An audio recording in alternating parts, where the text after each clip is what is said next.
Hello everyone, my name is Lewis, and this is the Wave XLR.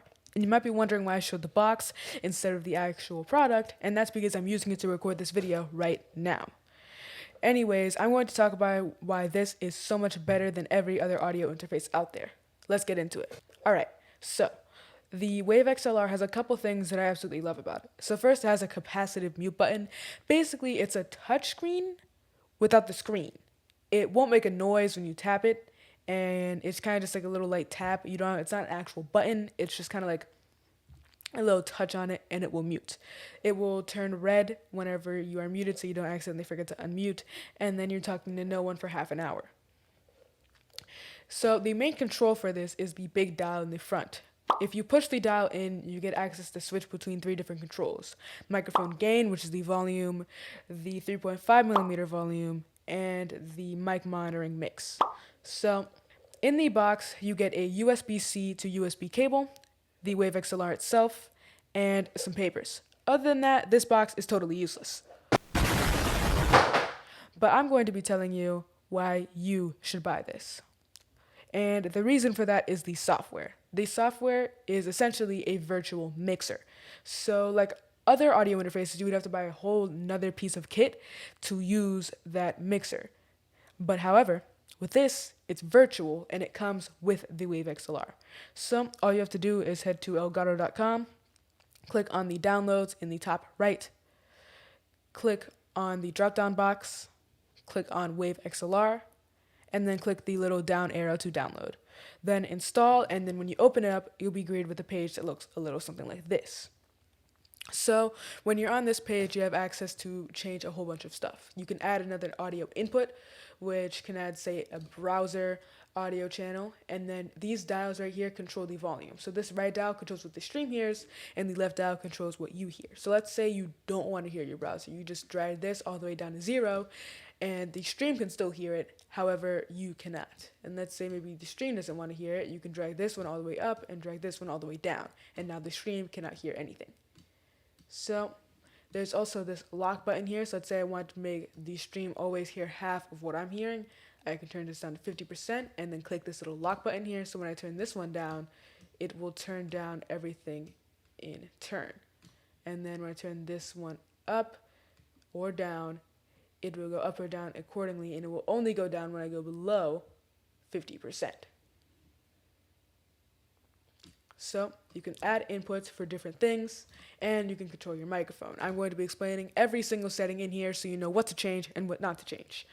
So you have the sample rate. This will basically give you better audio quality. Now, after YouTube or Twitch's compression, you probably won't be able to hear a difference. So I left mine on 48 kilohertz. It's the most widely accepted by almost every program. And I don't hear that much of a difference personally, so I just keep it on 48. The next setting is the gain. Gain is like microphone volume. Lower it goes, lower and less you can hear. Higher it goes, the more you can hear. So as I slowly turn it down here, you'll begin to hear less and less until you completely stop hearing me. Let's go ahead and turn this back up. No, I'm not going to set it to 50 just to annoy you. The third setting here is the 48 volt phantom power. This is needed for a condenser microphone to function. However, it is not needed for a dynamic microphone. So see what type of XLR microphone you have and then change this accordingly. I'm using a dynamic, so I have mine set to off, but if you want to enable it, you just click here to enable. And then if you're using the 3.5 millimeter headphone jack at the back of the Wave XLR, you can change the volume of that and how much of the mic monitoring you'll hear compared to what's coming out of your PC. The next thing is the low cut filter. So this low cut filter basically cuts out low frequency sounds. So let's say a fan is running in the background, it will cut that out and make it inaudible to your viewers. And you can turn this to different settings. So 120 hertz if you want more of it to be cut out. However, some of your voice may be cut out. And I personally put mine on 80 hertz to get rid of my computer fan noise. And I don't put any higher than that, as I don't think it makes a difference. The next thing is clip guard. So let's say you scream really loudly into the microphone.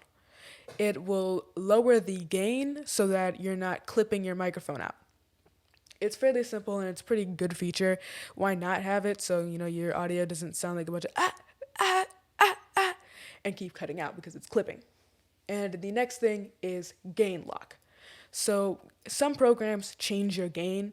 Basically, what this does is it locks your gain so that it won't change to maybe less than what you've set it to in the software, so people will be hearing, less volume. And the next setting is the color for the Wave XLR. So let's say I want to make it purple. You just can select any color here or pick one of these basic ones, and then it will switch it. And then you also have the mute color, which will change the color of it when it is muted. So that's everything you can change in your microphone. And then down here, you have your different outputs. So you can output where your monitor mix goes and where your stream mix goes. This little ear right here controls what you hear. So let's say you want to hear what your stream hears, you click this button, and then you'll hear what the stream output is hearing. Now I'm going to show you how to assign this to something else. So right now, if I head to my browser here, you'll notice that when I play this video, my name is Lewis, and I'm going to be showing you how to create thumbnails like these and how to fix that. So you're going to click this option right here, and then it will open Windows Sound Settings, specifically this panel. Now you'll be able to adjust what comes where. So let's say I wanted to make my browser use this. You go to the top option on this section. As you can see, there's a little diagram here.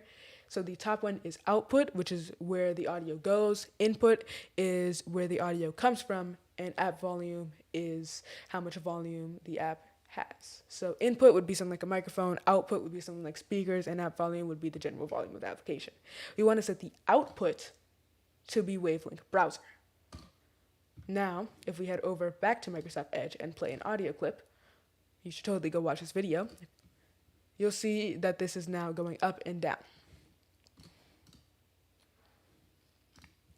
So you can do this for every single one of them. So let's say I wanted to make music, click the music option, go back to the Windows Sound Settings, set this one to be music, for example. Then I want to add maybe, voice chat, click the voice chat option, go here, make Discord, use voice chat, and then the possibilities are endless with this. And also, I didn't forget about you audio nerds out there. This also has VST. So you click this little gear in the top right, click on audio effect, and you can choose your VST plugin folder. If you don't know what this means, it stands for Virtual Studio Technology. Basically, it has a bunch of synthesizers and other things to make your music sound good. That is everything about the software and everything you need to know. If you enjoyed or if this video was helpful to you, leave a like and subscribe as it helps me. And it's free, so why not? That's everything, and I'll catch you on the next video.